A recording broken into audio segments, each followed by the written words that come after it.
परमेश्वरका प्रिय छोराछोरीहरू, जय मसीह। आजको अगमबाडीय पर्खालहरूका सन्देश भाग 9 मा म हजुरहरू सबैलाई स्वागत गर्दछु।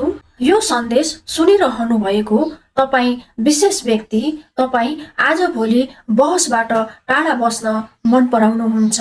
आत्मामा मैले सुने वाद विवादको परीक्षा। तपाईँ तर्क वितर्क गर्ने कुराहरूबाट टाढा जाँदै हुनुहुन्छ।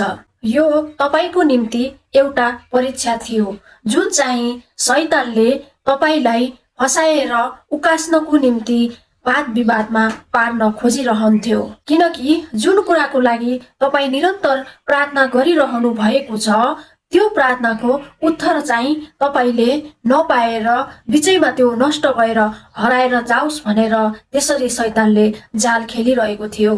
तर परमेश्वरलाई धन्यवाद भएको होस्, तपाईलाई उहाँले वाद विवादको परीक्षामाथि विजय दिनुभएको छ। यसरी परीक्षामा विजय हुनेहरूका लागि परमेश्वरले पद उन्नति राख्नु भएको छ। तपाईको आत्मिकी अवस्था पहिलेको भन्दा अझ असल र राम्रो हुनेछ। तपाईमाथि अझ राम्ररी भरोसा गर्न सकिन्छ। परिस्थितिहरू तपाईको पक्षमा बदलिनेछन्। याकुब 1 अध्यायको 12 पदमा यसरी लेखिएको छ, त्यो मानिस धन्यको हो जो आपद विपदमा स्थिर रहन्छ, किनकि जाँचको सामना गरिसकेपछि त्यसले जीवनको त्यो मुकुट पाउनेछ जो परमेश्वरले उहाँलाई प्रेम गर्नेहरूलाई दिने प्रतिज्ञा गर्नु भएको छ।